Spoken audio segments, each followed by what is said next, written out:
KTM have been facing a unique problem. They have exceeded expectations in MotoGP, and their prodigy Pedro Acosta has become impatient. He had made it clear that he wants to move up to MotoGP next year, with or without KTM. Pedro is seen as a once-in-a-lifetime talent, with many feeling that it would be foolish of KTM to lose him. The team has now made a decision on this.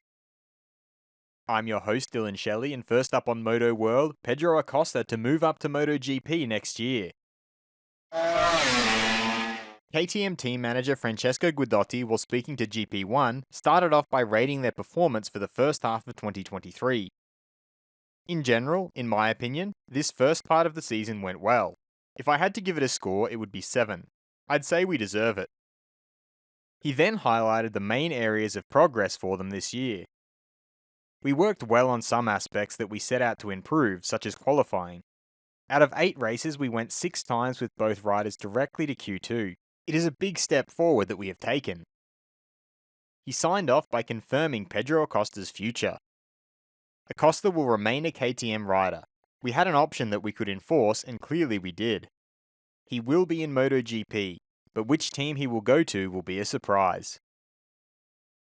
Fast feed. Gas rider Augusto Fernandez accepted that certainly Acosta is a danger, but I don't influence what Pedro does.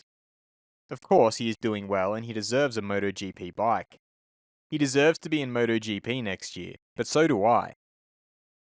Moto2 rider Tony Arbolino stated that his manager knows what I want.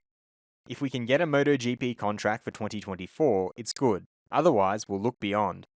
He knows what I deserve, and so do I. This is it. Of course I love MotoGP. Who doesn't? Honda team manager Alberto Puig revealed that he doesn't see any Japanese staff from Honda in Europe, and thus they can't see the problem. Just telling them what's happening, I don't think they can see the problem. They can't do everything exactly.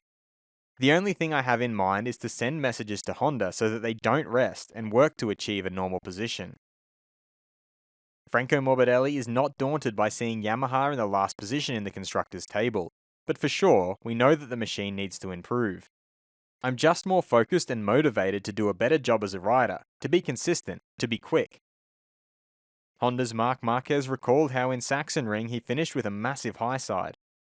At Assen, I finished with not the best feeling, but was able to ride a MotoGP bike with 1 broken rib and 1 broken finger. So, that gives me better confidence than after the Sunday in Sachsenring. Which team do you think KTM will put Pedro Acosta in next year? Head over to my community page to vote in the poll and let me know what you think in the comments. And if you liked this video, feel free to subscribe and check out my others for all the latest in the world of MotoGP.